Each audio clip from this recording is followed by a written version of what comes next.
They even talked about doing some, like using Facebook Live as a means for the public to submit questions during the meeting. The meeting format is set up for us to have like a business meeting the first hour, and then the second hour would be the public forum type meeting. So we agreed on that, and again, it went very well. And finally, I would just say that Mrs. Burgosh, who is one of the military representatives, one of the things I did was talked about the revision to our school calendar, as well as the three options for parents for this year. And she expressed her gratitude on behalf of the military families for the robust, and that's her words, robust learning options our district is providing. So she wanted to make sure she said that, and that our public and our teachers were aware of that. So I made sure I told her that I would share that in this briefing. So it's going very well. It's a great collaborative group, and we're moving forward to start getting input from military families so we can make sure they get clear, correct information about what we're doing and what we offer them. So. Thank you, Mr. Marcanio. Anything else? I wanted to say, I'm sorry, go ahead, Mr. Adams. I didn't mean to cut in. Go ahead. You can go. I just want to thank Paul for his work on that committee and the job you've done, along with the staff. Y'all, Mr. Marcanio, great job. Appreciate it. Whatever we can do for our military, I believe we should do it. So thank you.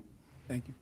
What I wanted to add is Mr. McFarland called me on another issue, but he was sharing with me because I had thought about the fact that because we have the virtual and the remote options, that I wondered how many families were already enrolled because they know they're coming eventually. And he said that we're enrolling them when they ask to get enrolled. So I think we're really making progress in that relationship, and I appreciate all the work that all of you are putting into making that happen. So thank you. And welcome, Mr. Thomas. Do you want to share anything now, or you want us to keep going and then you can? Okay. All right, Mr. Slayton, you're having email concerns? Well, I've just been approached by a few, and then when the same problem hit me, I just wanted to make sure that we had communications out there for our staff, for everybody that depends upon our new email system, to find out how to get to someone that can fix the problem. I mean, mine stopped working in mid-July, and it was quite a while. When I finally got to the right gentleman, they were quick to fix it for me. But it happened on both my telephone and on my iPad. So just to make sure that since we depend upon so much the internet connection and the communication, that everybody is very much aware on how to get this fixed. And they just said that there's just some glitches that are going on in the system, and they don't know exactly why. What they did was they downloaded mine and took it off and put it back on, and guess what? It worked the next time. But some people are not aware that's what you have to do and who to get to, especially during the summer. Mm-hmm. So that was my concern, and I just wanted to bring it forth and make sure we're seeing to the needs of our employees, because we depend on them getting this information.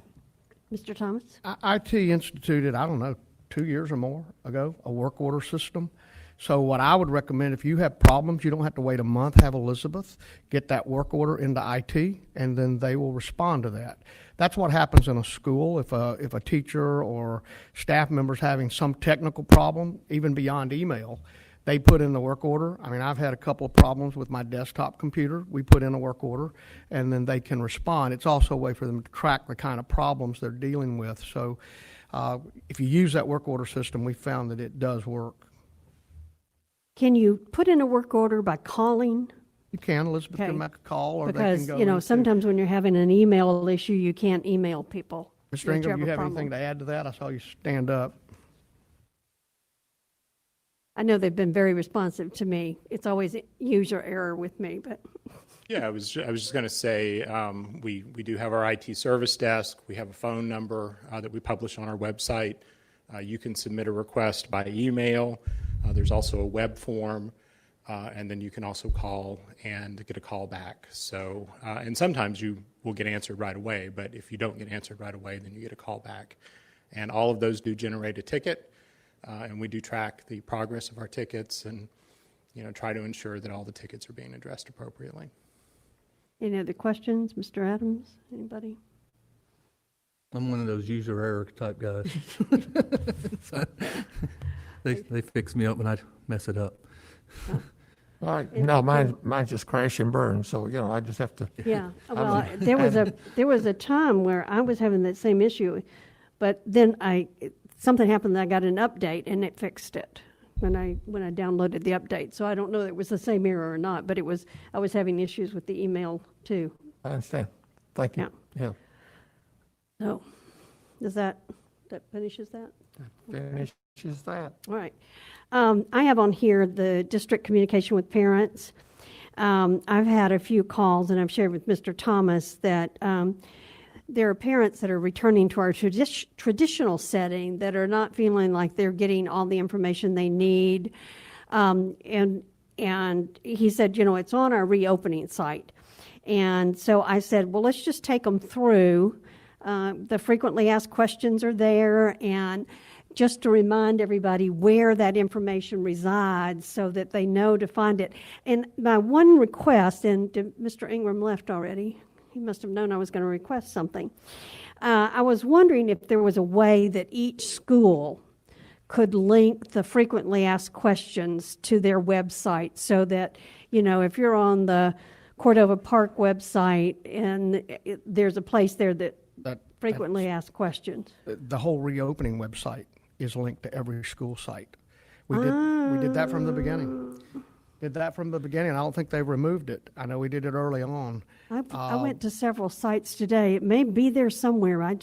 Yeah, it's probably under the district heading where we're feeding information from our site to the school, but we can verify that. But we do think there's a lot of information on the reopening site for all of the plans, for all of those parents.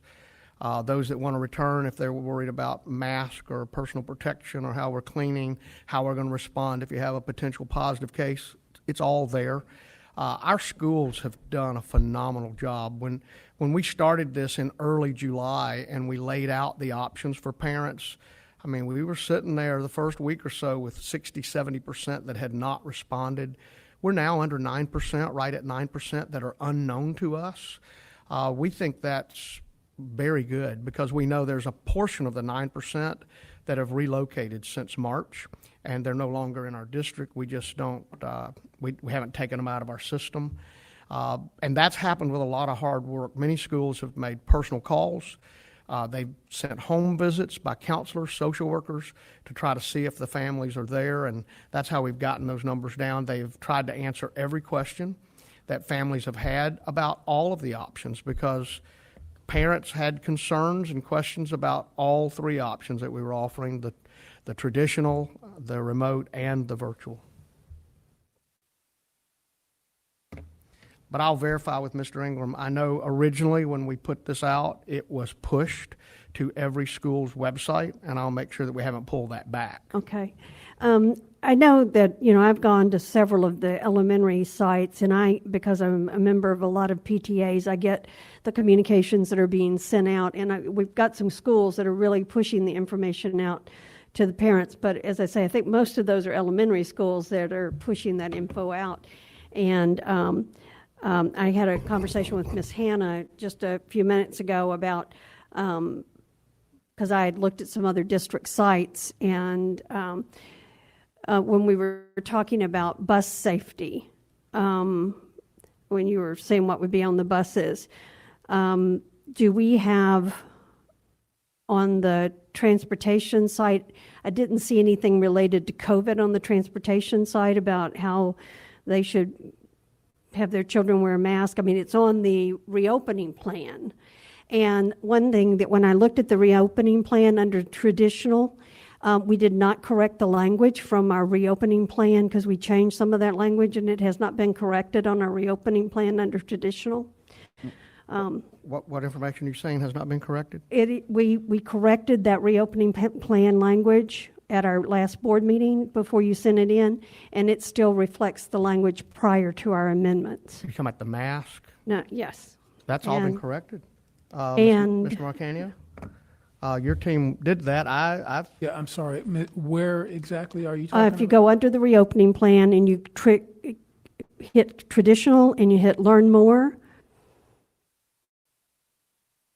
it still has the word expected. That language is not what I remember we sent forth. We thought we had copied that language in every place. If we've missed one, we'll make sure that's taken care of. But I know in the frequently asked questions, which is where most people saw that first, that language has been corrected and been updated. I've seen it myself. If we've missed another location, we can do another search. I will check it. Yes, sir. Thank you. But I just, is there a specific place? I mean, do you say if a parent calls me, go to the frequently asked questions and that's where you'll get your answers? Is that the best thing for them to do, or should they go to their own school website?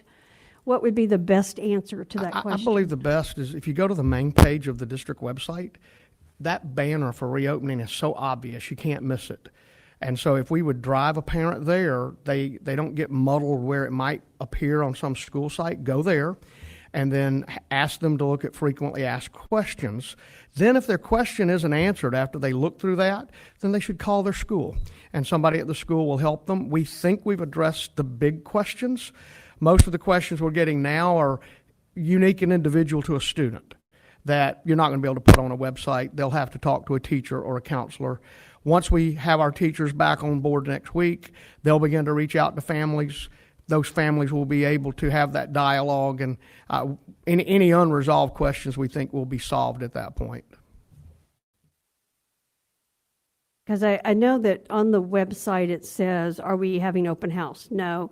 Are we having our orientations? No. But it doesn't say what happens in place of orientation. How are we communicating and letting people know? And that's why I know it's on an individual school basis, but, all it says there is no. So. Well, and so you're setting the expectation there to the parents is, we're not going to have open houses and we're not going to have orientations like we've had in the past.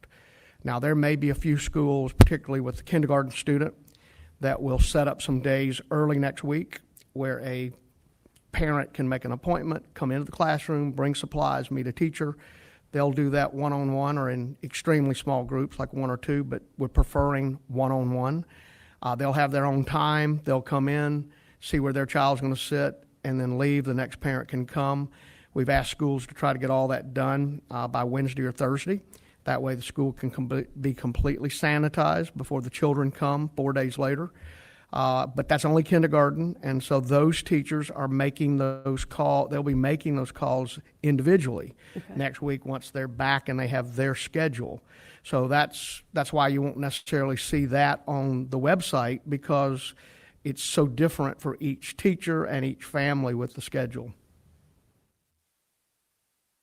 Anything else? Okay. The update on the legal services, the board, the board tasked me with reaching out to some attorneys regarding, but while Ms. Waters is still on leave, and I wanted to make a couple of things, give you awareness. I contacted 3 different attorneys. And all of them, 2 of them were local, well, only one was local, Miss Odom, and she has a job that doesn't allow her to do outside work. I talked to Mr. Dietzen. Mr. Dietzen, reluctantly, he'd love to work for us, but he already works for the district as their employee person, and he thought that might be a conflict of interest because he knows all the ins and outs of what they're doing, which I thought would be asset for us. But anyway, And so he suggested I call Mr. Jeff McGinnis in Okaloosa County, who also does the work for the Okaloosa School Board. Unfortunately, as with most education attorneys at this point and employment attorneys, he felt like he was a little overwhelmed and would not be able to do the work for us. He suggested I reach out to firm Franklin. Do you know the firm I'm talking about, Mr. Leonard? Anyway, they're in Bay County in Panama City. I have not been able to do that yet because the further away they get, I'm waiting to come back and talk to you. At this time, Ms. Waters has requested leave through the end of August. I want to make you aware of the fact that board policy number 215, parent 2, parent close E, stipulates that an employee can only take 30 days per fiscal year of annual leave. Ms. Waters requested an extension, and in consultation with the superintendent, we approved that extension. And I wanted to make sure that the board is also aware that she is willing to work from home. I did not feel comfortable making that decision on my own as a board chair. I had a conversation with Mr. Thomas, and I spoke with Mr. Dietzen about this issue, because in Ms. Waters' contract, it stipulates that she shall be entitled to all rights and benefits of district professional and administrative personnel. And Mr. Dietzen's advice was, since no other employees of our district are being allowed to work from home, that he said it could put us in a precarious position, even though she's not Mr. Thomas's employee, she is our employee. But I had not actually asked my board's for my board's input on this situation, so I thought before I go to the next attorney, I would ask for that to be sure that you were of like mind. So I am ready to hear discussion on that point of whether you believe we should grant her the ability to work from home. Dr. Edler? Madam Chair, my question would be, what type of leave is she currently requesting? She's just taking her annual leave. Annual Yes, ma'am. leave. I guess my concern would be, if I had requested annual leave, do I really want to work at home? Well, that's at first she said she would help me do these things, and I said, no, if you're taking your leave and you're losing leave, I'm not going to ask you to work. On your leave time. So it would be understood that if she were working, she would not be taking leave, in my mind.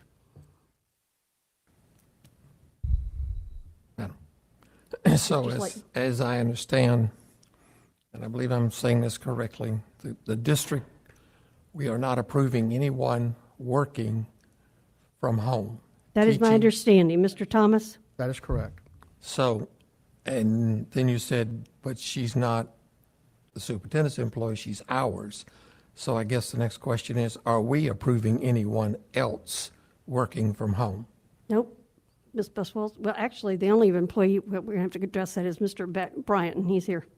So I personally think we need to stay consistent with the superintendent's policy and with our own. If we're not approving anyone else, I believe that we should not allow anyone to be working from home. That's my opinion. Mr. Fetzko? I guess unmasking lets you know that when somebody wants to speak. I have great professional respect for Mr. Dietzen. He's been a long-term contractee with the school district, and he is well-known throughout the state of Florida for his educational law expertise. If his recommendation is that we not do that, then that's what I want to go by. I think that he will always keep us, he will always give people to keep him on the right side of the law, and I would go along with what he recommends. Looking further with others, there was at least one gentleman who worked with the FSBA providing a workshop that I attended I believe it was in Howie in the Hills, and that attorney, I want to say he was the attorney for Alachua and at least one, maybe two other districts, and that's somebody who we might want to contact also, because he would have the educational law expertise. And I believe it was said that he had availability to assist other districts if the need would arise. Okay. If you can look back into your, I won't have it in there, but I'm well, I can pretty ask sure that- Mr. Dietz, and he'll probably know who it was. Yes, he would, because Yes. they were on the same Okay, agenda. okay. Or I can call my friend in Alachua County and find out who it is, so, okay. Anyone down here? Mr. Adams? I agree. If we require other employees to be here, then we'll have to do the same thing. So, Thank you. and hopefully we can find somebody to fill in. If not, I guess Joe can help us out, Well, right? Joe is still working for us. Okay. The only reason we would need another attorney is in the case of us having to be on the opposite side of anything that the superintendent. The only thing I can foresee, when I was talking to Mr. Dietzen, he said because of the particular climate we're in right now with employees and COVID, that there might be something that would come up. I talked to Mr. Hammonds about whether I could wait or whether we could wait and ask somebody when and if that situation came up. He advised me to keep asking to find somebody that would be, wouldn't necessarily be on retainer, could be on a services as needed kind of thing. But that's kind of, I could reach out to Joy Frank, see who she would recommend as well. But Andrea probably has some other attorneys that I could ask about. Didn't you mention one to me or over in Tallahassee, or was it somebody else? No. When you, okay. All right. Well, so at the end of the month, though, she's coming back to work, right? I don't know that. Okay. I just know that she has leave.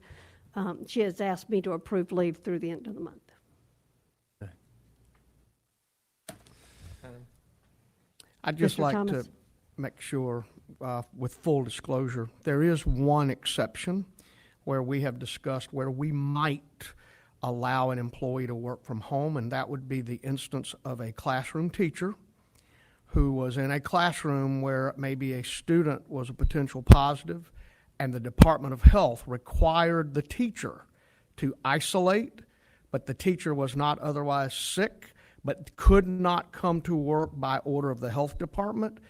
That would be a situation where I would likely approve the teacher to work from home for short duration for the time that they're required to be quarantined. And that's very different than the situation you're discussing, but I didn't want you to hear about that might happen down the road, and we had this discussion, and I left it at we would not approve anyone. That is one exception that we would be prepared to look at favorably, mainly to keep the students on track. And then that same teacher, when their quarantine or isolation period is released by DOH, they'd come right back to school. Thank you. I just wanted to have my board's input because I had not actually asked your opinion on that. And in case it came up later, I wanted to be able to say that I did discuss it in a public meeting. And Madam Chair, I just want to ask one question since the superintendent brought that up. If a teacher is quarantined, if they went for rapid testing, would they be able to come back, or do they got to stay that whole quarantine period? No, it's, each of these cases are going to be so unique and individual. As soon as that person has been cleared by the Department of Health, they can come back to work. Now, for some, that may be after a day. They'll get a negative, they can come back. For others, they may have to wait on test results, those kinds of issues. Superintendents have asked the governor for some relief on rapid testing. We have not gotten a response on that. I thought that's one of the things we would discuss today. That was not discussed, so that's still outstanding, but that would be very helpful if we could get rapid testing for students and or teachers in the event we had a potential positive, because it minimizes the amount of time they'd have to be out of a classroom, which is what I think all of us would want to see happen. anything else? All right, Dr. Edler. I guess for my gut quibbles, I have problems with things. How long has she been on leave? since early June. And that's all been annual leave? Yes, ma'am. Well, My feeling is that when you ask for annual leave, there's a personal request that you want some time off. I think this places us in an awkward position because if you want that time off, then why would we encourage you to work? If she has the time accrued it, then I think she should be allowed to take her annual leave for her own personal reasons. And then we should not impose on her with the workload. Not. okay, and the other thing that I was making you aware of is that the superintendent and I had approved the extension of that policy so that there wouldn't be any problem with that. And we are not asking her No, to work we're during not. that time. I understand, Okay. but it could appear that way if she's on an annual leave and then we start saying work at home. We don't know what's gonna happen down the line. And so even though we know what's going on now, it may not come out that way in the end, is all I'm saying. Well, this board chair would never ask somebody on leave to work. Absolutely. Okay. And that's not what I'm saying. Oh, okay. She made that offer to us. Okay, And I'm saying that we should not honor that offer. okay, Agreed. Madam Chair, yes. considering the situation, would it be prudent maybe to advertise for somebody to be on retainer, actually put an advertisement out for it? or- The reason I hesitate to go there is because, also in consultation with Mr. Hammonds and Mr. Dietzen, at this particular juncture, it was their best advice not to engage an attorney without education experience. But I mean, if we open an announcement advertising for somebody that has educational experience, just as a part-time retainer type situation, that's what I was wondering about. There are very few attorneys in the state of Florida that have the education certification that Ms. Waters has. Okay. In fact, she was one of the first to receive the education certification. It's a relatively new certification.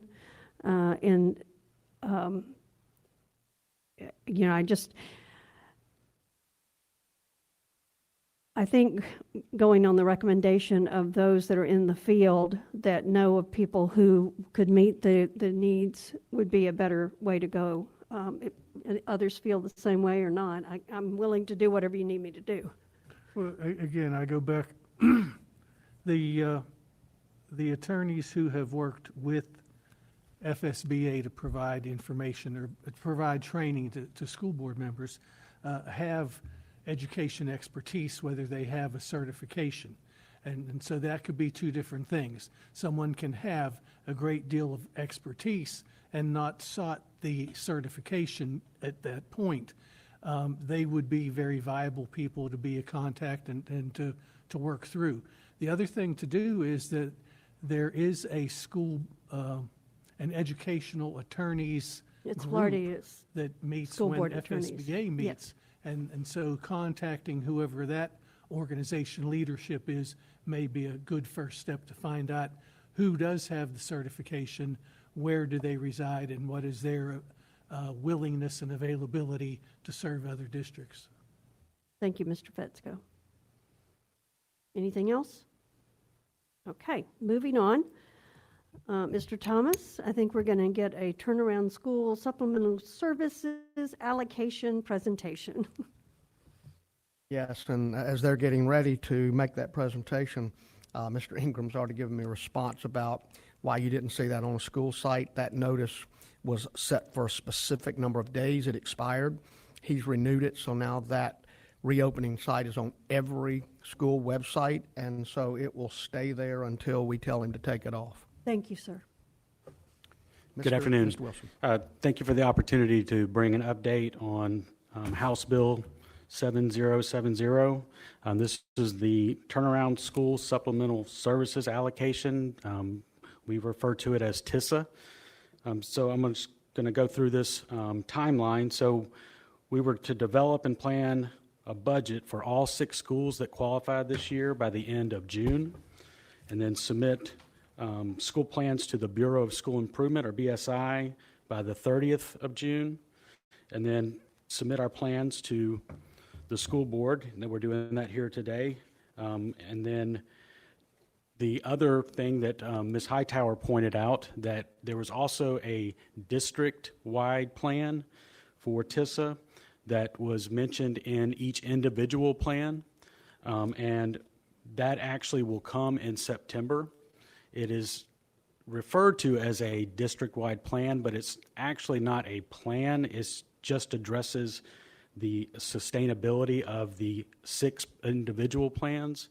And also the main part of that template is the total district allocation that we're receiving, and that will not be uploaded by the state until each individual plan has been approved. Right now, we've heard by email that 2 of those have been reviewed and approved, so we're going to bring that in September when that has been completed. So the eligibility requirements have not changed from last year. A school that is implementing a district-managed turnaround plan qualifies. A school that has earned 3 consecutive grades below a C, and so we have Home Elementary, Warrington Elementary, and Warrington Middle. Those are those 3. We do believe, though, had we finished the school year last year, that those 3 schools would have earned a C. The last eligibility requirement is a school that has improved to a C and is no longer in turnaround within the last 2 years. And so that is Inslee Elementary, Global Learning Academy, and Navy Point Elementary. And so you will see that for our schools, you see that I think I skipped a slide or skipped the funding part, but the last year's allocation to this year's allocation, there has been a pretty significant increase, and that's based on the total weighted FTE went from $444 to $500, and that's where you'll see that increase. And now I'm going to turn it over to Jen Montoya, the specialist in continuous improvement, who has really done the work working with the schools, and so I'll let her do the next part.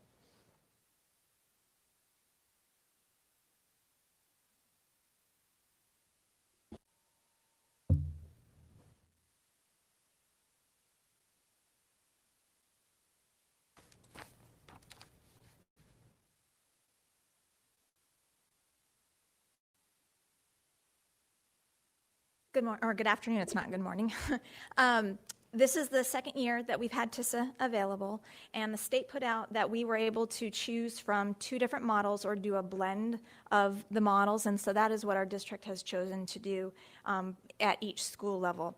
The first model was based off of school personnel done at the school by the school for things like counseling, tutoring, after summer programs, also character development. And then the other part that we were able to do, which was to go into contracts with outside entities to help with professional development, to help support the schools, food and clothing banks, to help with our students. TISA is an all-around student funding so that it's not just focused on academics, but it's focused on the whole child, but beyond the child, focused on the family and the community. So there were 6 requirements the schools had to discuss in their plan as you read their plans. And so what we're going to outline are some global components that many of the schools chose. The first one were utilizing what we called navigators or social workers. We entered into a contract with the Children's Home Society. This is the 2nd year.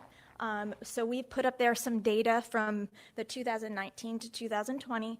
Because as we've written the grants with the schools, we really want to make sure we're getting the return on our investment. And so you can see what would happen is a teacher, an administrator, someone on the campus would send in a referral for the student or the family, saying maybe they need a dental support, maybe they need food, maybe the parent, they don't have utilities paid and they need water turned on.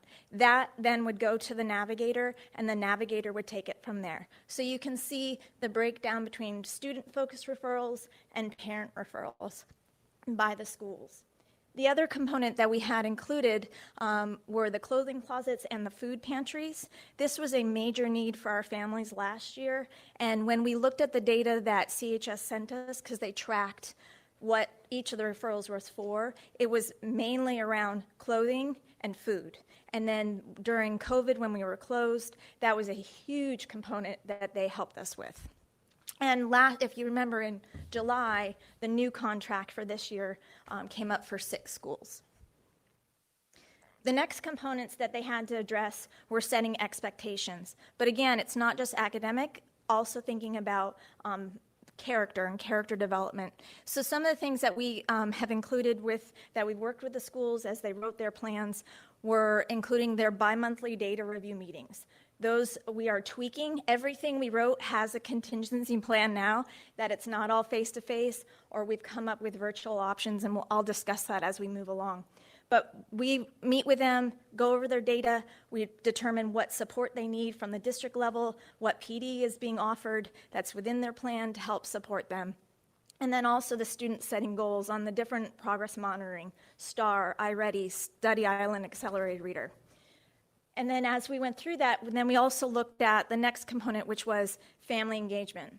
And so when we set out to write these, it wasn't as clear as what the future would bring.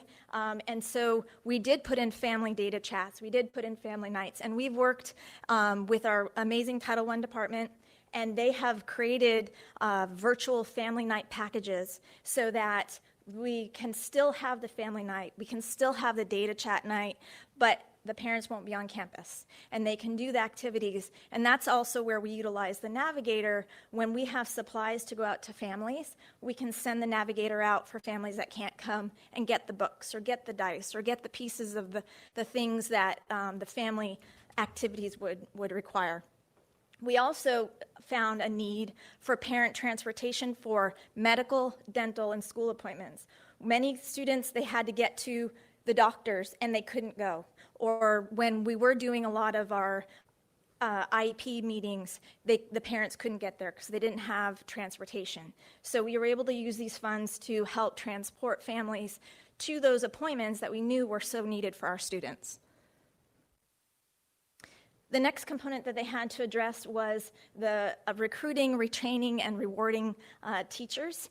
And one of the pieces that we have put in there with the schools is for planning and making sure that they are getting paid for above and beyond planning, beyond their contract hours. And so this is, again, virtual or face-to-face planning, but it is also rewarding them of, we know they're going to go home and they're going to spend another hour putting those pieces together as they have spent time with their administrator learning and breaking apart the standards. They then still have to go home and do the work. So we are rewarding them through that and giving them that pay.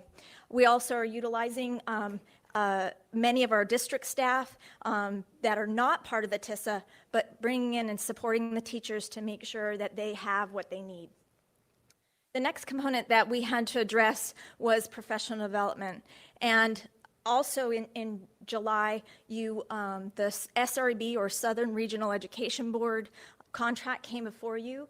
This is the second year that we have worked with that company through TISA. Last year it was predominantly math, and it had great success. And so this year we did a lot more also with reading, and they have adapted amazingly. They've already been training the teachers. They've been doing it virtually. They've been working with our Google products and making sure that their training is fully united with our district training and fully united with our district support team, so that when they go in or they communicate with teachers, it's not two different messages, it's one. We also, many of the schools were able to hire ELA or math coaches that they felt that was a need, so that they would be school-based and not district-based. And then also thinking about what resources they needed to close the gap. Where were the students and what would be needed to support? So things like books that could go home, activities at home that the parents could work with, and how to minimize that gap of what has occurred. And then the last component that they had to address was instruction, focus instruction. And so one of the pieces that we put in there were summer academic programs and afternoon school tutoring. Again, we've had a contingency plan, and we actually implemented this, and we are tracking data. This summer, we had summer programs. They were supposed to be face-to-face. We get paid for transportation, and everything was set. And then obviously we closed. And so we worked with the schools. We kind of shifted, and they put on wonderful, amazing, interactive summer programs. They took STAR, and so we are tracking how they did. And then when they come back, we will look at the students that went through the summer program and then the students that didn't, and see, obviously, again, return on our investment. Do we see a significant change? And we had a lot more families than even the year prior when we had other funding that were involved because they could stay home. They didn't have to come, they didn't have to be on all day long. And then under instruction, we also included curriculum materials that they needed above and beyond supplemental materials than just what the core curriculum offered. And so it was also, again, face-to-face to support that instruction, but we've tailored it to also support the remote instruction. And again, leveraging the navigators to make sure that those get to the students when they need. The last component is what Mr. Wilson referred to, is what was the 7th component last year per school is now, quote unquote, the district plan of how will we sustain these things once the schools no longer qualify.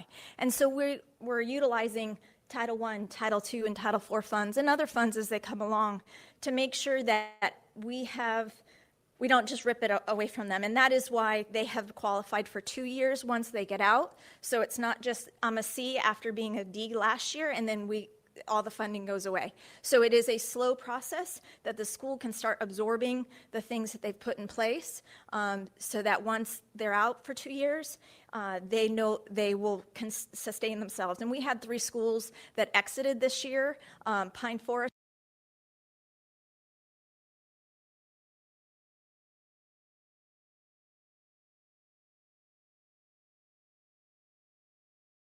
they would transport clients, and it was their cost / agencies. yes, so we, with the district, we utilize Z-Trip. It's a cab type of service. And so what happens is with the navigator or the administrator makes contact with the family, and they decide, or there's a need, and then the administrator can call, and they can pay for the trip. They go pick up the family. No child is transported by themselves. The family must go, or with an adult, to wherever it is that they need to go, and then they transport them back to the house. Right. So, and then we do all the protocol as far as the funding and My things like that. question is for the navigators, are they using their personal cards? And have you verified whether or not their personal insurance would cover those children in that car? The navigators do not transport children. That is not part, that is why we utilize the Z-Trip to transport anyone because they have that insurance, but no, navigators do not transport children. Somehow I misunderstood that when I read it, and that's why I It raised does it. say it in the plan that they do. Okay, all right. Then we can make sure that we clarify that, no, we are not having the navigators transport them. And part of the CHS contract, they don't transport That's children. right. Yeah, the insurance won't cover them. I like the idea of using the terminology navigator because it's an action, they're doing something. But I want to make sure that DSW, that MSW is not lost for those individuals, because I have truly advocated, and a lot of other people across the nation believe, that social workers in the school, housed in the school, doing what you all have put in this plan is very vital to the success of some of these children. I don't know how you would do that, but I certainly want to make sure that it is known that they are social workers. Because it is listed in the job description, I believe, because somewhere I know that, It's a contract. Yeah. We're contracting with And I Children's think- Home Society specifically for Right. these social workers, and they have to be qualified social workers. Right. We're not just letting them grab people that want to be. They have to be qualified to be able to provide the services to the families and have had the training to know how to navigate through what's necessary. And we call them navigators because we actually piloted it after Weiss, the community school. That's what they called them, their position. And so the schools went to Weiss last year, met with Weiss, met with CHS, and that is what because they're literally helping navigate. They are true social workers, and they are navigating our families through support. So that's why we call them that. The schools kind of picked up on that terminology of, because also that we didn't want there to be confusion by the district social worker, and because they come together in some points, but we utilize the CHS social workers differently with TISA. Anyone else? Excellent plan. Really fine. Good use of the resources of our county, the finances. It's too bad we don't have enough money, and I know that's not something you're not able to do, but some of this is needed in every school in Escambia County and probably every school in the state of Florida. So excellent, thank you. I too want to congratulate you all for the plan and the development and the continuation of providing supports to the schools after they exit. And so that's fundamental, to make sure no one backslides and ends up back on the list that they are in turnaround. Thank you. And I appreciate, I had asked them to be sure, to Dr. Edler's point about whether we call them navigators or social workers. I've been one of those people, as Dr. Edler just articulated, that think that having a social worker at our schools would be very beneficial. And so I want to be able to collect that data so that should somebody in their infinite wisdom decide to take that money away, we'd have some resources to say this really made a difference in our district to have these people on our campuses. And so And it would when help us. we had communicated with CHS of kind of wanting to make sure that they were tracking that, and what we put up there was very generic to what they gave us, but they broke everything down to every different type of category of support and help. We just put it into kind of the two main buckets, but they, in every month and quarter, and then we meet with them and the schools meet with them. So it's definitely an ongoing, and seeing this year, again, the focus shifting to we're getting them more to help us with the remote students and going out when there's issues arise. Thank you. Mr. Adams? Yeah, I got one question. How's the virtual going to impact your program? The kid being on virtual versus remote, is it? So TISA, when they run FTE, it does whatever the funding, it's still $500 a student, but and this happened to us last year, we had to rechange their allocation 3 times. And so sometimes if their enrollment went up, they got more money, and I called them and I said, okay, you have this amount of dollars, tell me what you want to do, why do you want to do it, I have to send it to the state. Some schools I had to call them and say, okay, your enrollment dropped, we have to take things away. And that is just, unfortunately, the funding, we are at the mercy of the FTE for this state funding. But to be clear, any student, let's take Global Learning Academy, any student that selects one of our options, virtual, remote, traditional, counts for that school. The ones you would lose if they went to home education, that would be a lost student that would cause their FTE count to be reallocated. I do believe these navigators, social workers, are going to become very important for remote students, because many of the students that we're seeing sign up for remote, we think they're going to struggle. They don't have the supports in the home to make it through and manage a rigorous curriculum. And so these social workers will be very helpful as we work with the families to try to help them understand.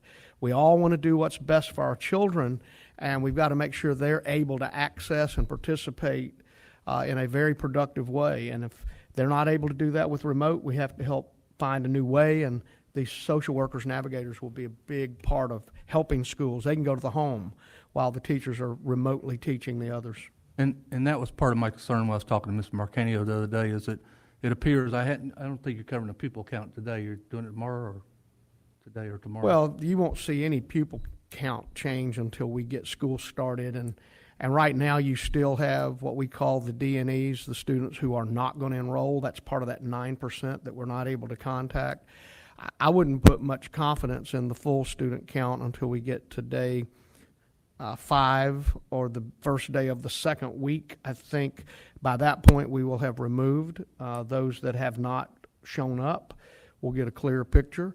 We're going to be a little down. I'll give you an update tomorrow about our options, where we are, and what we're seeing with homeschool. It's not as staggering as you would think. I think it's very manageable. And our approach to this has been maybe different than other districts have approached it. We decided to keep the staffing that we did back in the spring. We're always conservative anyway, just to let that be the staffing. That way schools knew what they could plan on. Those are their resources to begin the year. And we'll continue to hire until we fill those up.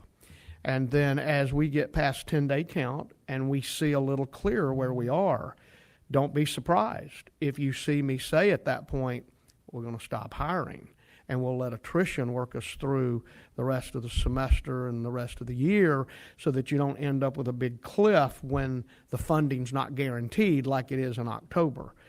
We think that's a more reasonable approach to it, and we have conserved, placed money in our CARES Act with Mr. St. Cier's to help us manage some of that if we are a little bit overstaffed. But we'd rather make sure that our schools have the resources. It's going to take a lot of energy and a lot of work to pull off what we're asking them to do. And so we're not going to cut back from their staffing, at least at this point. That may have to happen down the road, but I think we can manage that. Yeah, and for my board, one of my concerns was when you looked at Warren Elementary and some of those schools that have at-risk students, they had a proportional higher for remote and virtual versus traditional. So it was a little different. So that's the concern I had, Mr. Marcani, and what how that impact us. Yeah, that's true. But Long-term, when yeah. I look at those schools, they also have the higher number of unknowns at this moment. That'd help out. And so you'll see that tomorrow, because I'm going to give you a school-by-school breakdown with the choices they've made. And so you'll see that a school, like a Warrington Elementary or Montclair might have small numbers traditional, but there's still 140 students that haven't made a choice or we haven't made contact with. A lot of those students are going to show up on the first day of school. And so once we get past those data points, we're all going to have a clearer picture of where we are. Could I ask something that's kind of before, thank y'all very much. I don't think we have any other questions for you. But there was a news story today about Santa Rosa County, and that they had lost 5,000 students, and they were laying off 83 teachers. So what I'm hearing you say is that we are going to maintain where we are at this point. That's been my plan from the beginning.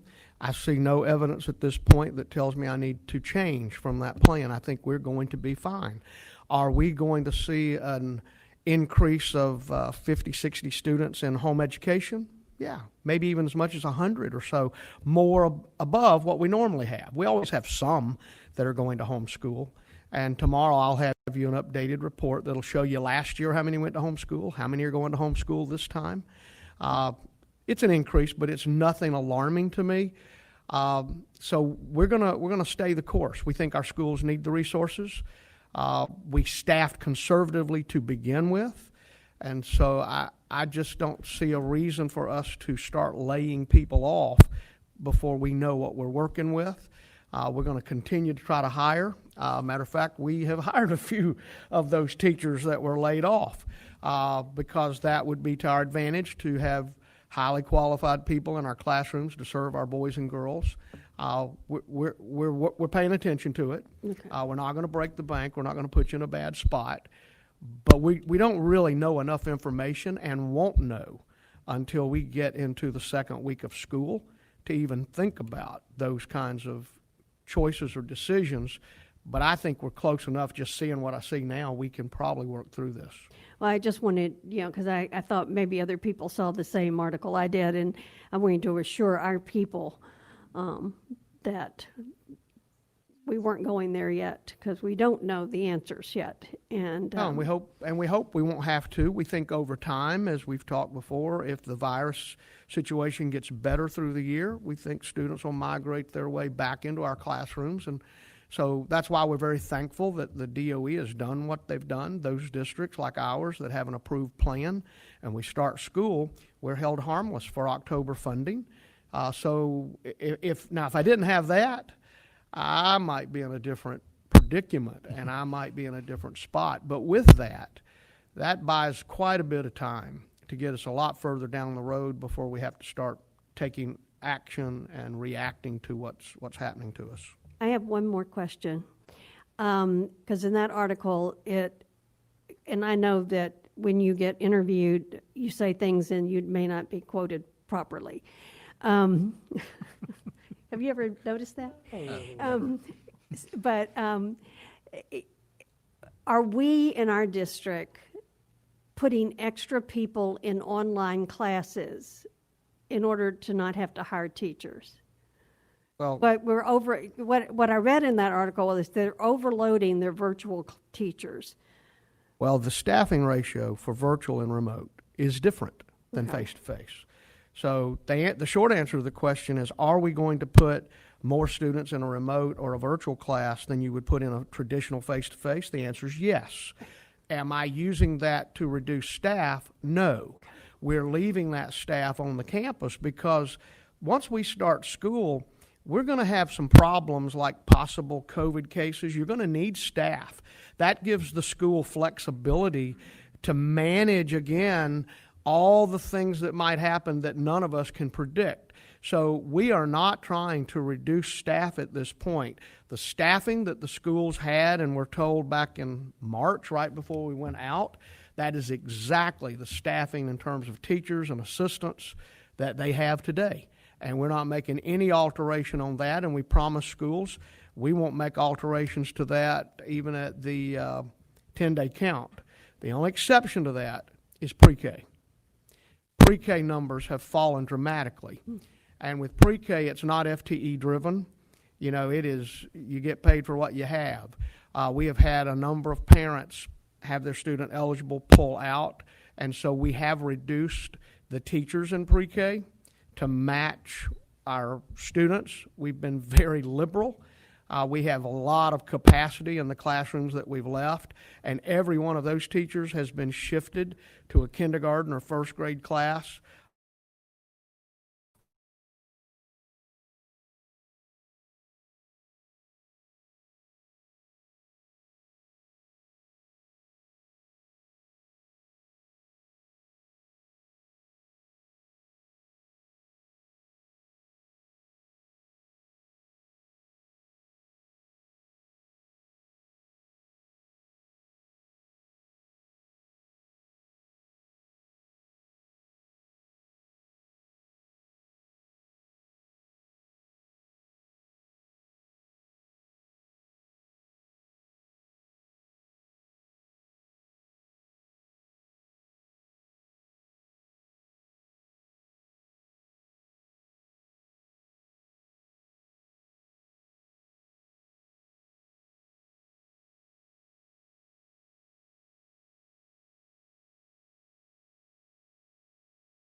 remote environment for math and science at the elementary level, teaching in a remote environment for secondary content areas, introduction to Google Classroom and Google Meet, creating a culture of reading and using Destiny tools in remote learning environment, and fine arts remote training, putting it all together in a performance-based course. That's just a small sampling of some of the titles of the trainings that have been offered.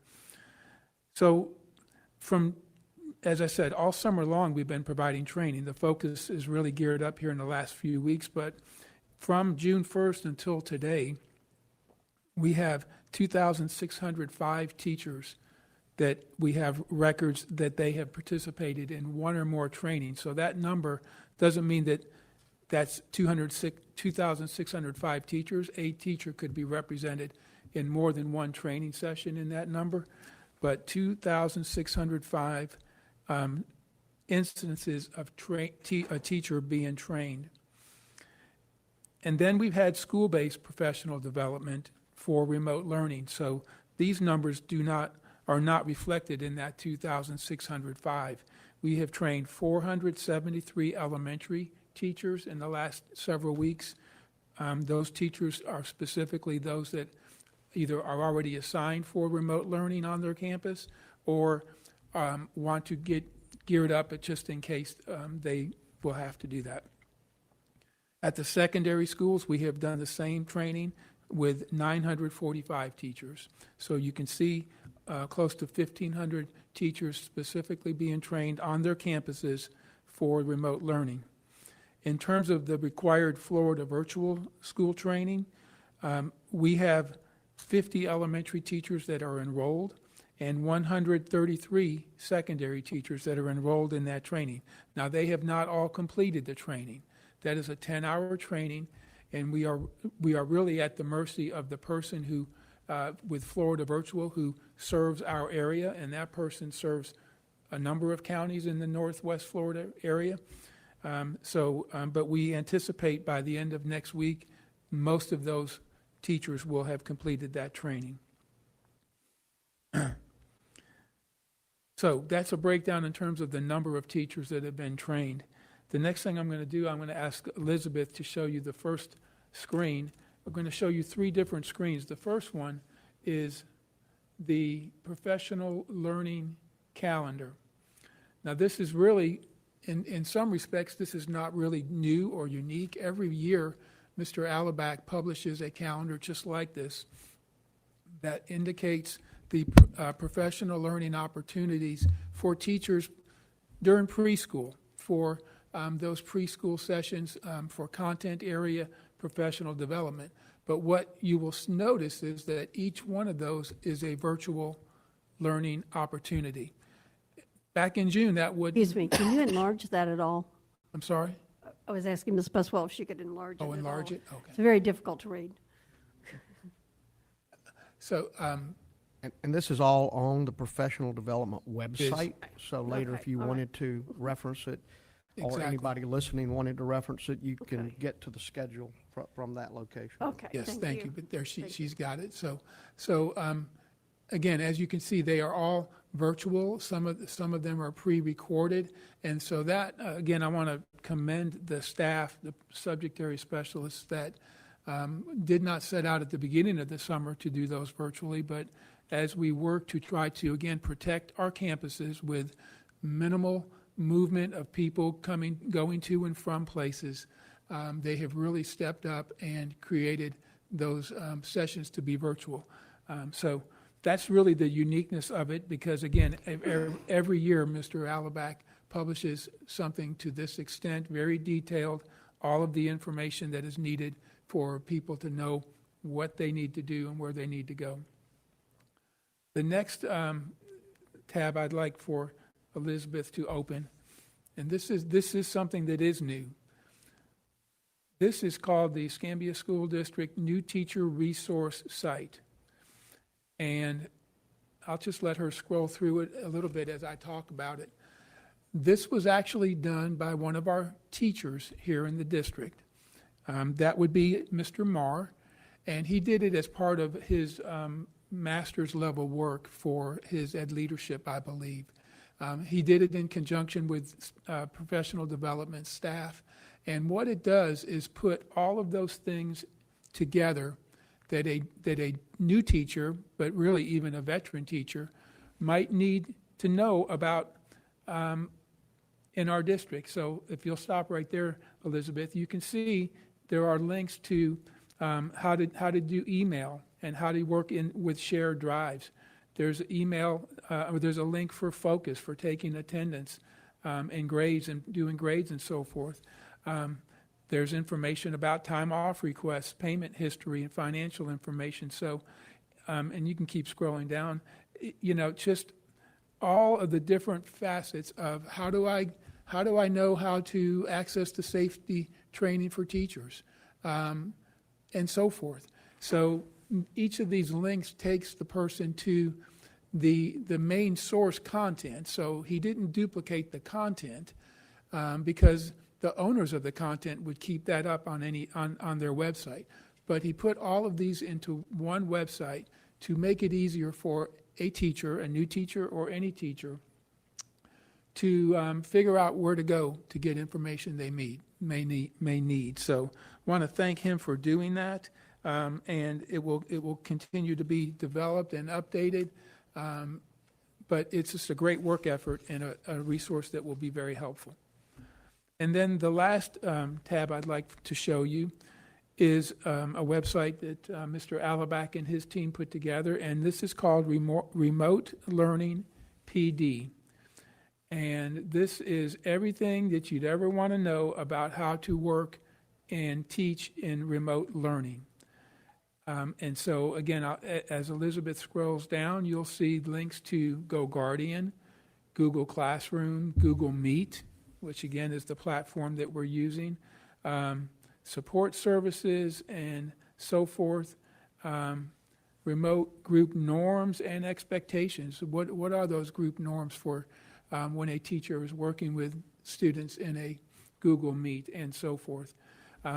So this is a great effort also, and it's professional development that is really for whenever a teacher needs it. So it's not something that a person would need to register to go and use. It's available for people to go and get information specific to what they're needing help with.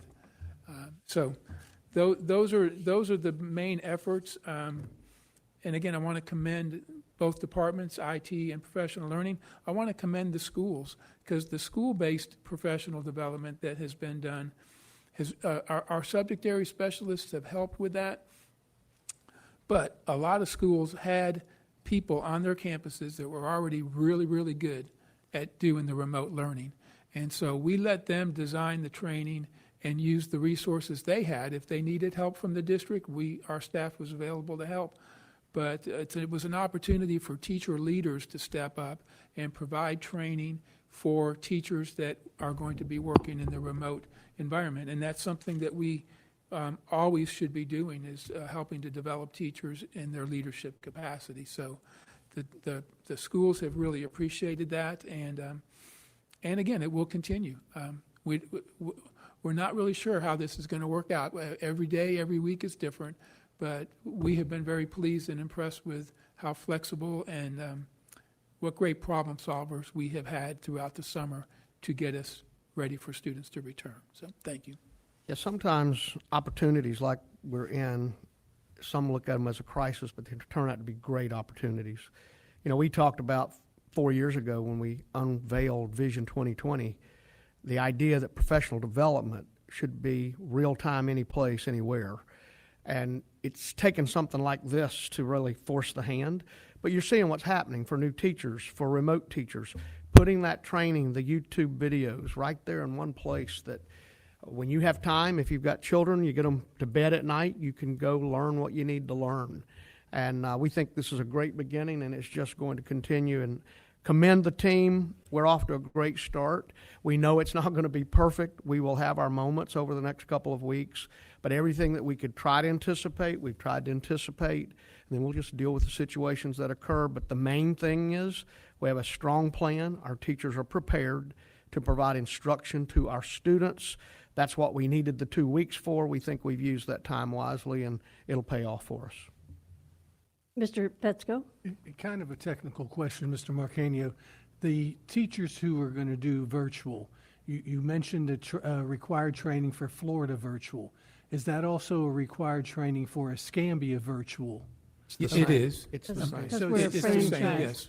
yes. But, We're a franchise. Yeah. right, but, so we are providing that training, whether it's the actual Florida virtual or Escambia virtual.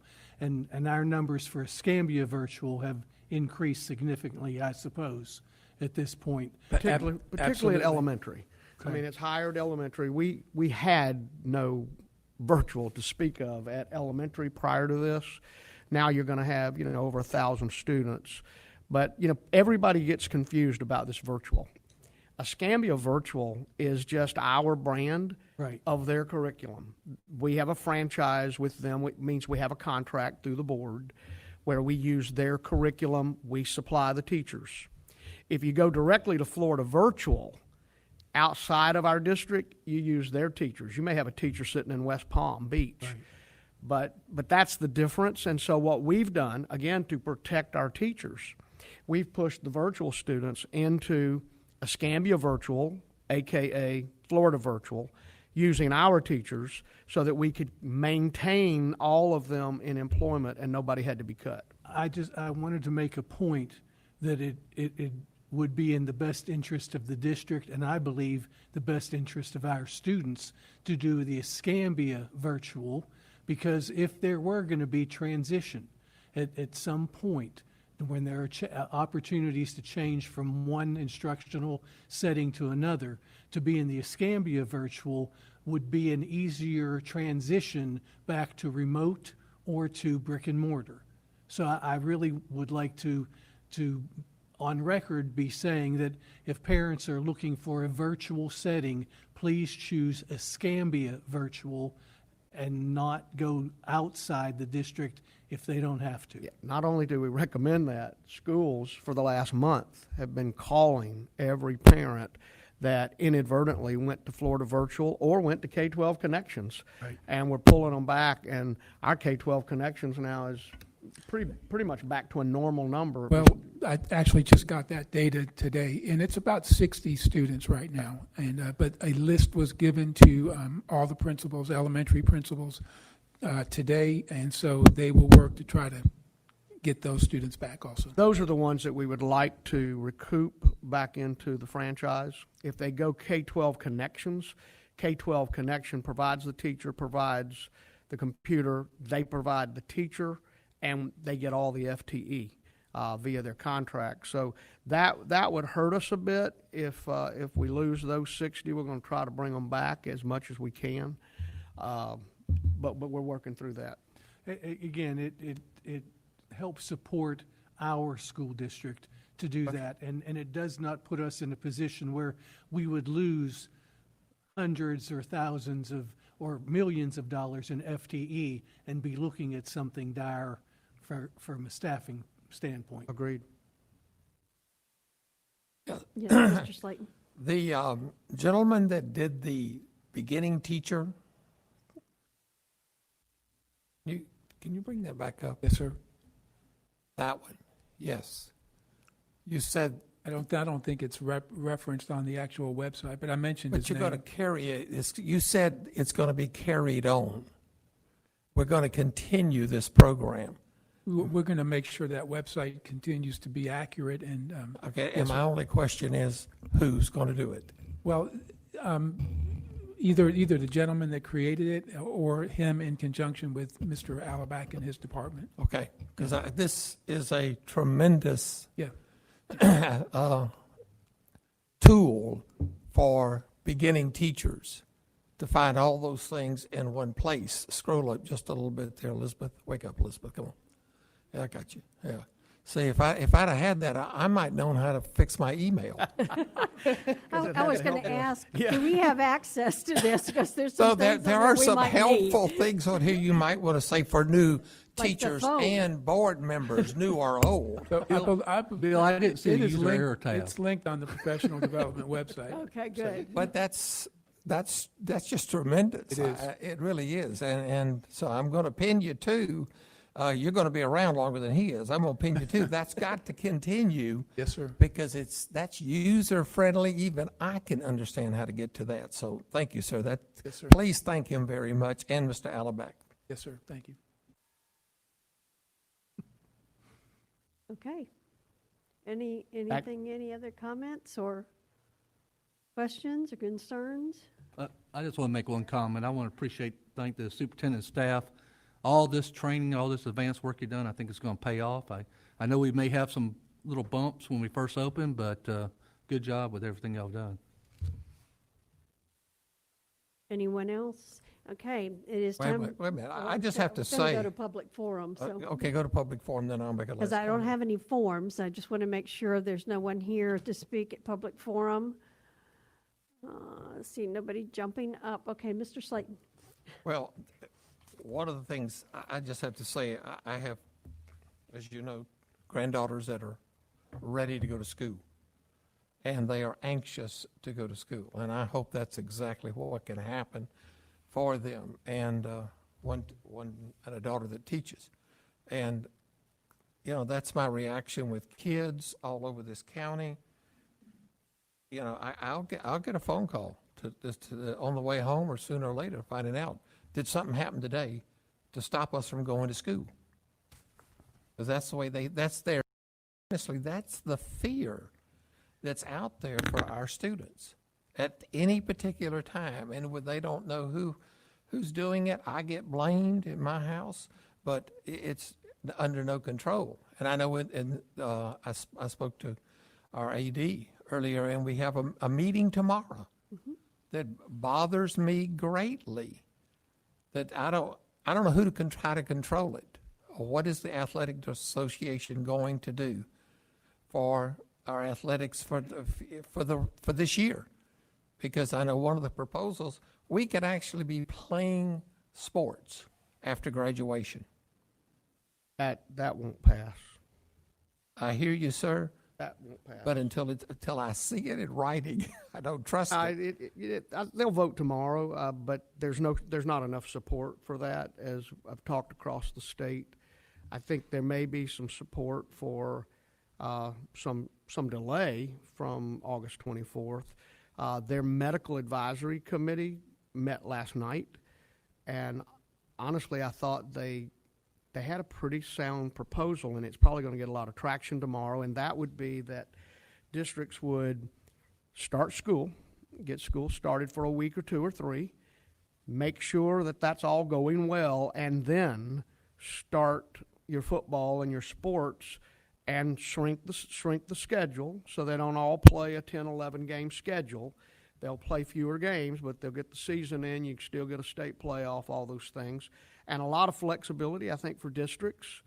We've talked here locally that, you know, we're not going to have Tate travel to Tallahassee, for example. Travel will be restricted to Escambia, Santa Rosa, Okaloosa, if and when we can play, and we can have our own Panhandle League play each other. But we're listening very carefully tomorrow, even though we'll be in a meeting at the same time they're meeting. But we'll get a briefing on that as soon as your meeting's over, and then we'll start making decisions for Escambia early next week, if not tomorrow afternoon. You know, I hope that somebody lets them understand. It's not who ends up the state champion, because that's the people that won the last game. It's the kids that got to participate. They want to have some kind of a season. We got kids out there working every day in 100-degree temperature, trying to make themselves better. And those are going to be the boosters and the parents of the future.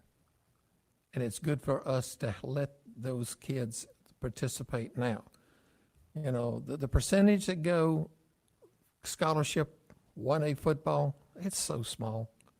And then the percentage that goes beyond that, unbelievably small. But the kids that got to participate, they're the ones that are right here in Escambia County trying to help their kids and wanting us to do the right things. And we, you know, honestly don't have the control. I wish we did. So. Anything else? Board?